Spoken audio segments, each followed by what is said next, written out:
Instead of telling you what I think you should be doing or how you could be better, or I thought, well, let me just speak from the heart, speak from my gut, and really not have anything prepared, but just tell you what's worked for me.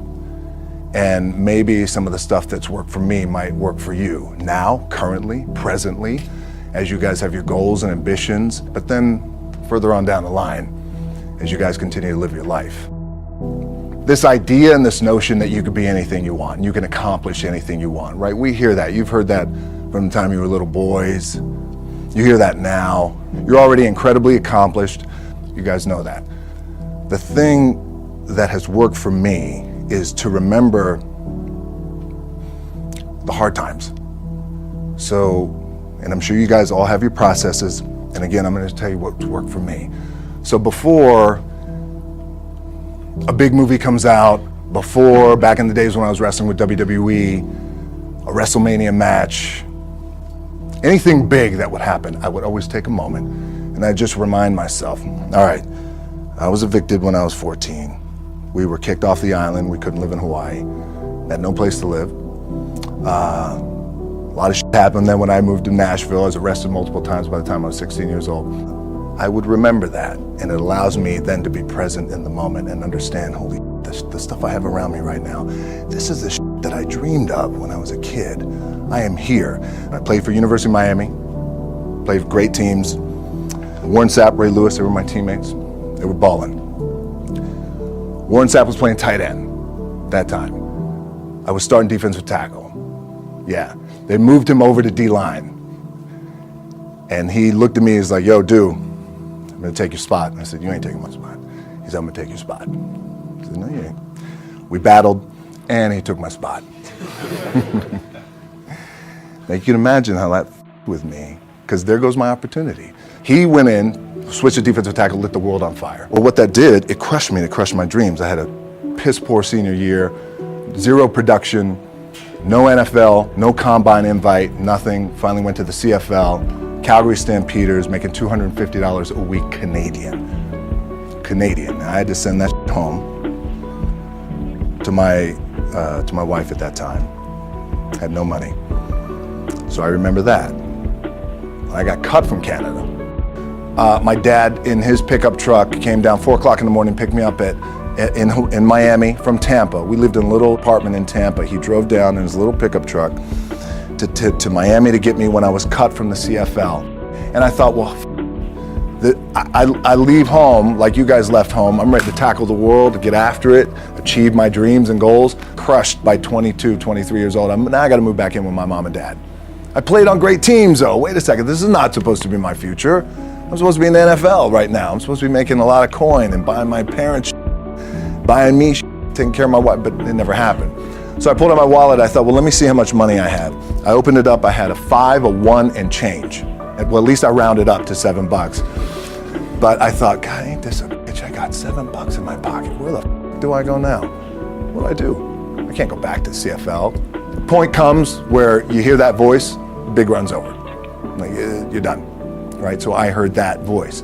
So as Coach was saying, man, I hold on to that. I'm telling you, I keep my back is up against this mother. We laugh, we joke, we have a good time, but my back is still up against this mother. I do not forget it.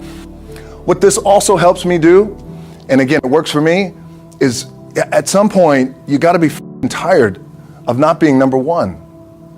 You have to be, and you gotta play angry, and I play angry. Now, I'm cool and calm with my approach, and when I step out on my field, which is a set, or, you know, like, there's some, and you're always gonna have haters, and haters are like, well, God damn, man, how many movies are you gonna make, or how much shit are you gonna do? Like, you do a lot of shit. I say, yes, it's my ambition.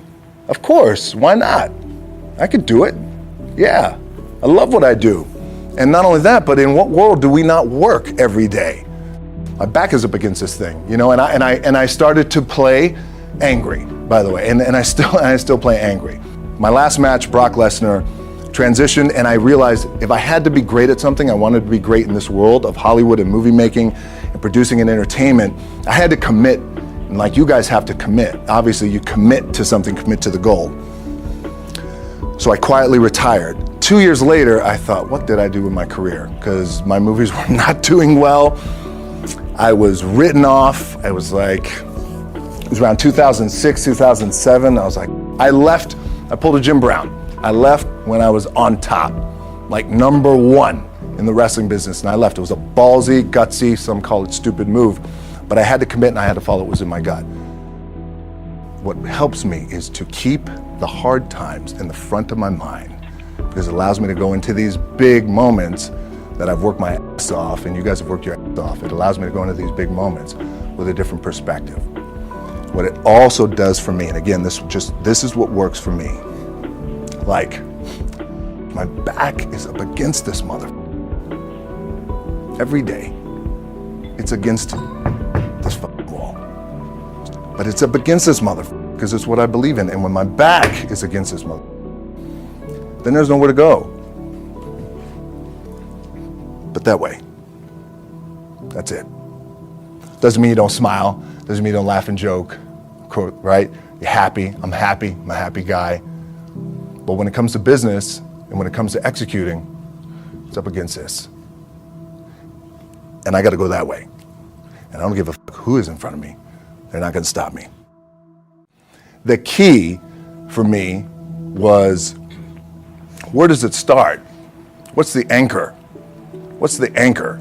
So I could have all these ambitions, and you guys have all these ambitions, which is great. It's important. I'll play this role, you'll play that role. I'll execute this thing, and it'll come out this summer. You guys will execute this thing during the summer, right, when it's time to really put in a lot more work. But the key with me is just always finding what the anchor is. And the anchor is getting up at 4 o'clock in the morning every day before anybody else, and grounding my thought process is in the no one will outwork me. No one. I love and I respect you guys. Motherfucker won't outwork me. All starts with this. 2 hands, putting it to work. As you guys know, there's nothing you can't accomplish. You're gonna go on, you're gonna become world champions. The key for me, what I think one of the keys is, remember where you came from, keep that in the front of your mind, and when shit goes bad and it goes sideways, a lot of shit does, you're getting booed out of the building, or you're coming through this injury, or people are writing you off, oh, you guys ain't make it, any of that, you gotta keep it in here. And it really has to, it should drive you, it should. It works for me, it should drive you. You got all the talent in the world, it's all here. Really the 2 things I wanna say are, you gotta be the hardest workers in the room, and don't f the opportunity out.